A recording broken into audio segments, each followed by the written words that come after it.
Ini cerita tentang pertama kali saya road trip ke Pulau Sumatera. Sendiri, tanpa persiapan, hanya untuk bertemu sang idola. Dan kali ini, saya ditemani oleh sahabat saya, Barong. Ini episode ketiga dari perjalanan saya menuju ke Payakumbuh, Sumatera Barat. Ya, di sanalah idola saya road trip Indonesia berada. Dan di episode sebelumnya, saya sudah mengajak teman-teman untuk mengenal lebih dekat tentang Provinsi Bengkulu. Dan jujur saja, perjalanan ini cukup berat untuk saya lakukan. Selain fisik yang sudah mulai terkuras, hati saya juga terasa nyaman setelah beberapa hari tinggal di kota Bengkulu. Seperti itulah kehidupan. Rasa nyaman yang datang di saat yang salah bisa menyebabkan malapetaka bagi perjalanan saya. Bisa saja perjalanan saya terhenti hanya sampai di kota Bengkulu. Maka dari itu, mari kita lanjutkan perjalanan. Aku dan Nusantara. Begini ceritanya. Perjalanan dari kota Bengkulu menuju ke Gapura selama jalan Provinsi Bengkulu sekitar 380 km atau 11 jam perjalanan tanpa tol. Dengan catatan, saya tidak berhenti atau beristirahat selama melewati jalur lintas barat. Mengingat fisik saya yang sudah mulai habis, rasanya mustahil untuk menyelesaikan jarak tersebut dalam satu kali perjalanan. Hal yang paling realistis untuk saya adalah berhenti dan bermalam di Muko-Muko. Jaraknya lebih dekat dengan kota Bengkulu, sekitar 265 km. Walaupun tetap jauh, sekitar jam 11 siang saya bergegas meninggalkan hotel dan menuju ke pom bensin. Oh iya, sedikit catatan untuk teman-teman. Jika teman-teman menggunakan mobil non-subsidi seperti Barong, teman-teman diwajibkan untuk mengisi Pertamax di Provinsi Bengkulu ini. Dalam keadaan darurat, teman-teman diperbolehkan untuk mengisi Pertalite maksimal 20 liter dalam satu hari. Dan untuk teman-teman yang bertanya di kolom komentar maupun Instagram, berapa biaya bensin yang saya habiskan selama perjalanan? Dari Jakarta sampai ke kota Bengkulu ini saya sudah menghabiskan sekitar Rp1.500.000 dalam kondisi bensin terakhir full tank. Sebenarnya biaya bensin ini bisa dibilang relatif, karena selama perjalanan saya tidak menggunakan oktan yang tetap. Di Jakarta saya sempat mengisi full tank dengan Shell Super. Walaupun tingkatan oktannya sama dengan Pertamax, tapi Shell Super jauh lebih irit dibanding dengan Pertamax. Lalu keluar dari tol Bandar Lampung saya sempat mengisi dengan Pertalite full tank. Dan di Krui saya sempat mengisi dengan Pertamax. Oh iya, sedikit saran dari saya. Jika teman-teman ingin melakukan perjalanan melalui jalur lintas barat seperti saya, kita harus benar-benar memperhatikan indikator BBM yang ada pada kendaraan kita. Jika indikator BBM sudah menunjukkan setengah, itu sudah saatnya untuk kita mengisi bahan bakar. Karena selain jarak SPBU dari satu ke yang lainnya cukup jauh, kita juga bisa menjumpai SPBU yang kondisinya tidak bisa tertebak. Dan saya pun melanjutkan perjalanan keluar dari kota Bengkulu. Tapi sama halnya seperti pertama kali saya tiba di Pulau Sumatera, hari ini kilometer ke kilometer berikutnya adalah hal yang baru bagi saya. Muko-Muko memang tujuan pasti untuk saya singgah dan bermalam hari ini. Tapi teman-teman perlu ingat, ini bukan hanya sekedar jarak 265 km yang memisahkan antara kota Bengkulu dengan Muko-Muko. Ini tentang cerita yang akan saya dapatkan di setiap kilometer yang akan saya lewati. Ya, seperti inilah makna road trip. Tujuan bukanlah menjadi fokus utama bagi kita, melainkan cerita di balik perjalanannya. Halo, good morning everybody. Sekarang nggak morning nih, sekarang jam 11. Gue habis pindah hotel, gue nginep di Extra karena gue habis menjelajah Bengkulu walaupun belum dapat semua ya. Nggak apa-apa ya. Sekarang kita mau gas, kita mau jalan ke Painan. Kita akan checkpoint kita selanjutnya di situ. Dan nanti ada Mande kata Bang Den, itu bagus. Lalu sekarang jam menunjukkan 10.55.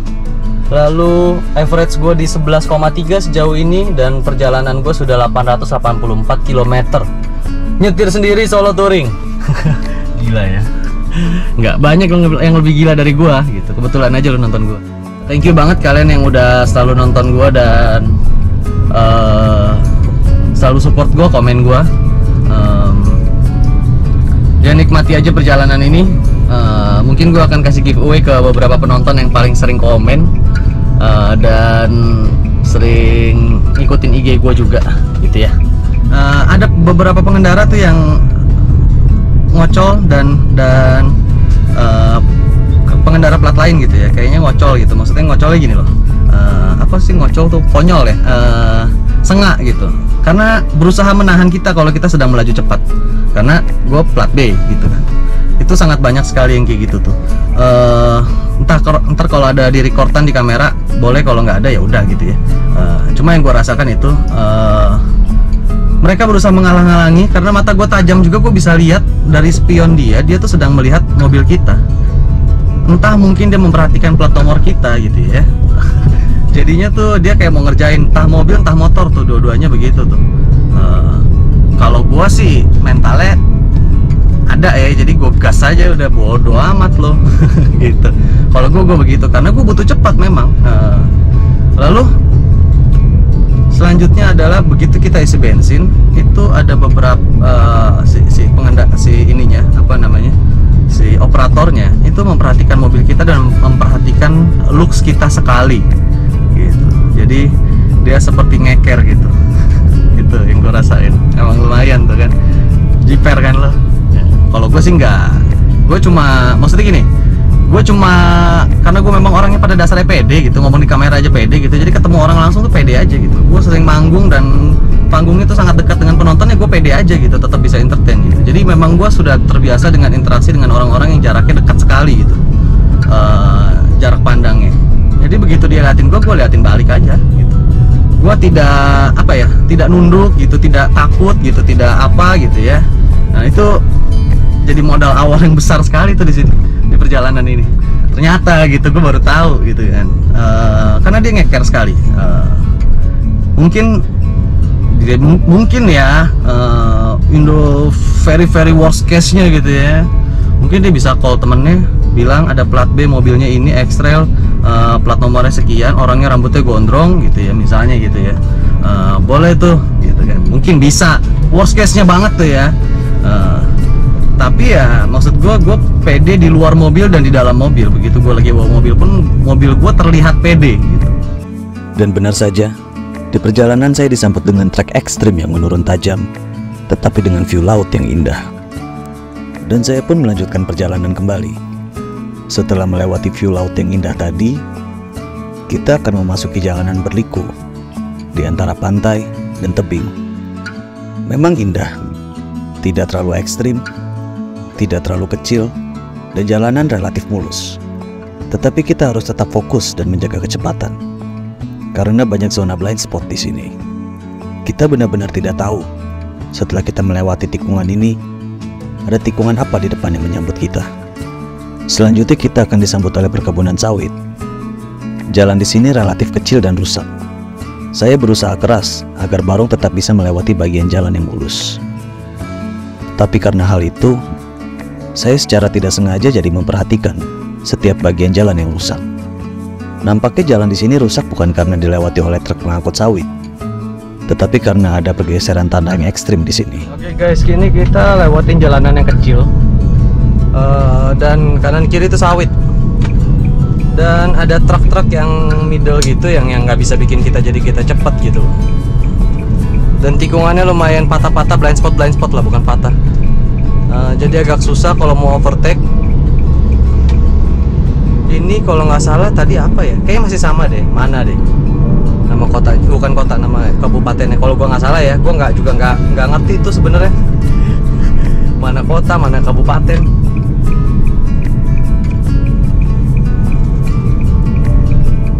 Ya dan ini kecil sih. Oke, kita lanjut lagi ya. Yang jelas ini kita lewatin perkebunan sawit sih. Jadi kayaknya memang kabupaten ini ininya dengan sawit nih, ekonominya kabupatennya bisa maju karena sawit nih kayaknya. Saya belum berkendara terlalu lama hari ini, tapi rasanya fisik sudah mulai lelah. Mungkin karena fokus saya yang tadi terkuras untuk menghindari jalan yang rusak. Mungkin ini waktu yang tepat untuk saya beristirahat. Dan siapa sangka, saya melewati restoran kecil di pinggir pantai. Atau lebih tepatnya disebut kedai atau warung makan sederhana. Tapi karena penataan yang menyatu dengan alam, jadi terasa indah dan romantis di sini. Saya pun memesan menu makanan yang juga sederhana, nasi dan ayam goreng. Dan untuk melengkapi view pantai yang indah ini, saya tetap setia pada kopi khas Bengkulu, Kopi 1001. Ini gua belum lihat di maps pantai apa gitu. Cuma tadi nanya makanan ada gitu. Yang penting kan makan ya. Udah. Itu ada. Lalu ya kita lihat pasirnya gelap mengkilap. Silver pasirnya. Silver. Mari kita makan dulu.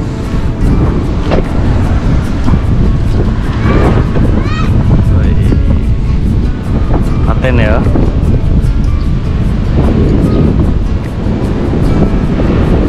Lucu kedainya, men. Warkop GG namanya.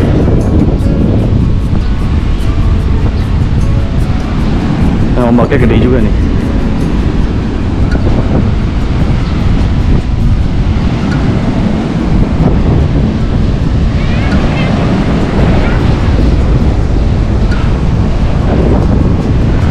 Asik, men. Asik. Cuma anginnya gede.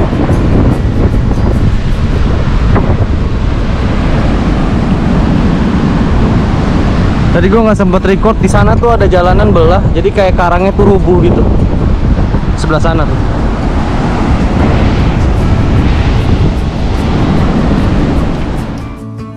Selagi menyeruput kopi dan menikmati view pantai, otak saya pun berandai-andai. Bagaimana jika semua tempat wisata di Indonesia dapat ditata seperti ini? Ya, menyatu dengan alam.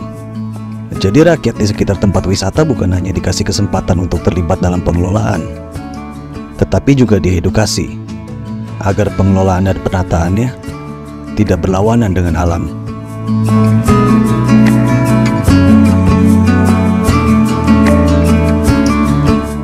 Saya pun kembali melanjutkan perjalanan.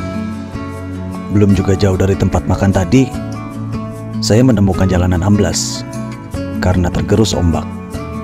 Jadi teman-teman ekstra waspada ya jika ingin melewati daerah ini. Faktor alam sangat menentukan keselamatan dalam perjalanan kita. Tapi untungnya banyak warga sekitar yang siaga untuk membantu kita jika kita mengalami kesulitan.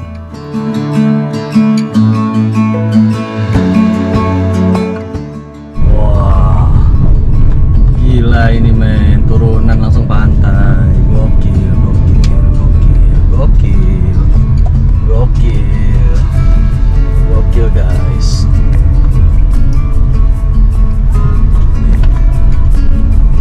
Gila ya. Bagus men. Gokil.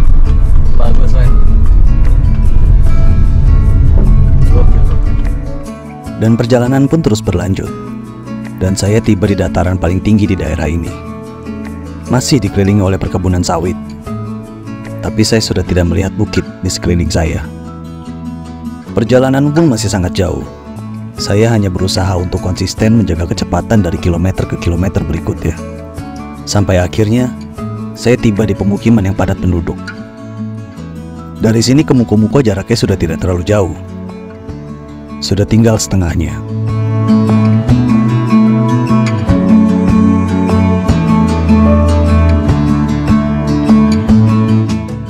Hari pun mulai sore.